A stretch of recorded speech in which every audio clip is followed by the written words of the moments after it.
Ya, saya ingin ke Mas Taufik langsung saja. Mas Taufik, kalau misalnya kita melihat hasil survei ini, nampaknya kan masih cukup jauh ya, masih 3-4 tahun lagi begitu. Kalau dilihat dari hasil survei saat ini, sebenarnya apakah memang nama-nama yang memuncaki hasil survei saat ini juga masih akan memuncaki nanti di akhir 2024? Ya, belum tentu ya. Kan survei itu ada waktunya, berkala. Kalau 3 tahun lagi kira-kira kalau 1 tahun 2 kali survei, 6 kali survei. Karena kalau kita lihat kan masih banyak juga nama-nama yang misalnya belum mencuat cukup tinggi, misalnya Ridwan Kamil lah, atau Kofifa, atau misalnya Puan gitu. Iya, ini kan eranya digital, ya mesti main pada itu. Sedangkan kemarin Mbak Puan sempat bilang juga bahwa kepala daerah misalnya jangan cuma bermain di ranah media sosial saja, tapi juga hadir. Tapi nampaknya elektabilitas menunjukkan hal yang lain gitu ya? Iya kan, elektabilitas. Surveinya kan lewat telepon. Artinya lewat forum digital. Karenanya kalau mau terekam di para pengguna telepon itu, maka mainlah di situ gitu loh. Kan nggak mungkin yang disurveinya pengguna telepon terus kita mainnya di lapangan bola, kan nggak mungkin. Ya mesti main di sini gitu. Saya kira ini Burhan hebat ini. Semua Burhan memetakan sisa berapa orang jadi calon presiden. Ini kan buat Gerindra yang penting Pak Prabowo ada kan, iya, survei kan. Pak Prabowo itu survei mana aja ada, dan nomor 1. Nomor berapa kalau di Mas Burhan, Mas? Di Mas Burhan terakhir nomor berapa Pak Prabowo? Tergantung mode of interviewnya. Jadi kalau survei face to face itu Pak Prabowo masih nomor 1. Mengapa? Karena Pak Prabowo memang lebih kuat di kelas menengah bawah. Sementara kalau mode of interviewnya by phone, itu kan database-nya dari survei face to face. Selama 2 tahun terakhir kami melakukan survei, jadi kurang lebih sekitar 200.000 lebih. Nah, kemudian kita seleksi yang punya telepon saja sekitar 70% dari 200.000.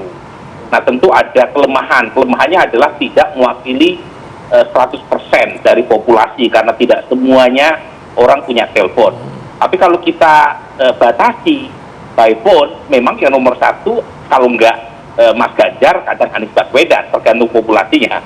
Nah, misalnya kalau populasinya generasi Z di survei bulan Maret, Mas Anies meskipun tidak signifikan secara statistik itu menempati peringkat pertama, Ganjar di peringkat kedua. Tetapi kalau populasinya umum, semua warga tetapi yang hanya punya telepon, Ganjar yang nomor 1. Kalau populasinya semuanya, baik yang punya telepon atau tidak, Mas Prabowo yang nomor 1. Jadi singkat kata kira-kira Bayu, ini dinamika elektoralnya masih sangat kencang. Bahkan elektabilitas tadi Ridwan Kamil, kemudian nama-nama Mbak Puan itu lumayan 2% di survei bulan April kami. Erlangga Hartarto sudah pecah telur, sekarang udah 1% di survei bulan April yang kita rilis bulan Mei. Jadi kalau melihat konstelasi sekarang, sepertinya terlalu dini. Jadi it's too early to tell gitu ya, siapa yang akan menang 2024. Karena bagaimanapun semua pihak masih menunggu, dan jangan lupa siapa yang ujungnya mendapatkan tiket. Orang seperti Anies atau orang seperti Ganjar, betapapun elektabilitasnya cukup lumayan, sekarang menempati di peringkat pertama atau kedua, itu keduanya tidak punya semacam kekuasaan lah ya. Iya, kewenangan untuk bisa maju karena bukan pemilih partai. Nah Mas Burhan berarti gini kan? Ujungnya di situ. Ya, Mas Burhan kan tadi menyebutkan sosok Anies, Ganjar kan bukan pemegang remote partai. Kemudian dua prestasi dua orang ini karena pandemi. Ketika bukan pemegang remote partai, pandemi sudah berakhir dan pilkada serentak dimundurkan di 2024, artinya sosok dua orang ini juga kemungkinan besar akan digantikan oleh sosok yang lain. Saya tidak tahu, tetapi kita harus uji sekali lagi. Tapi 2 faktor tadi penting untuk kita cek. Pertama adalah efek pandemi, berapa panjang. Kalau misalnya pandemi segera berlalu dalam waktu misalnya tahun depan, kemungkinan panggung juga berkurang. Dan itu berhubungan dengan masa jabatan yang habis. terutama Mas Anies, karena masa jabatannya paling cepat berakhir ya, expirednya kan tahun depan. Kalau Ganjar Pranowo, Ridwan Kamil, Hovifah, itu masa expirednya 2023. Jadi apakah masa expired itu membuat konstelasi berubah, itu kita harus uji. Tetapi jangan lupa loh, ada beberapa partai yang merencanakan konvensi, misalnya Nasdem. Jadi kalau misalnya Anies Baswedan selesai masa jabatannya tahun depan 2022, kalau Nasdem menyelenggarakan konvensi awal 2023, artinya Anies tidak kehilangan panggung. Ya. Jadi lagi-lagi semuanya masih berbau spekulatif, kita harus uji sekali lagi. Tetapi satu kesimpulan saya, tidak ada calon yang dominan per hari ini. Nah ini berbeda dengan 2004 ketika kami melakukan survei. Saat itu tahun sebelum survei elektabilitas SBY sudah kelihatan dominan di 2024 ketika beliau menang di periode pertama.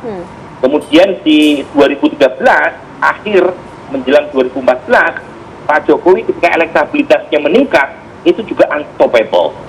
Nah untuk sekarang itu kita belum tahu. Oke. Jadi siapapun yang menempati peringkat pertama, kedua, ketiga, keempat, itu statistically insignificant. Ini menunjukkan sekali lagi betapa keras dan kompetitifnya persaingan antar calon, dan untuk itu kita pollster atau politisi jangan terlalu cepat mengambil kesimpulan karena Belanda masih jauh. Oke, Karena Belanda masih Bang Taufik, gini, kalau garis partainya Gerindra kan sudah jelas ya Pak Prabowo ya. Iya, Tapi kan Pak Anies juga di-endorse oleh Partai Gerindra kan di DKI Jakarta. Ada yang di-endorse, elektabilitasnya baik, tapi tidak sejalan dengan garis partai untuk 2024. Ini posisi Gerindra melihat Pak Anies gimana?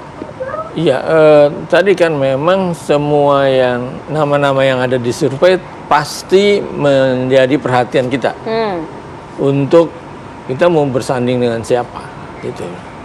Mulai ada Anies, ada Ganjar, ada Mbak Puan, ada semua itu pasti menjadi perhatian kita, gitu.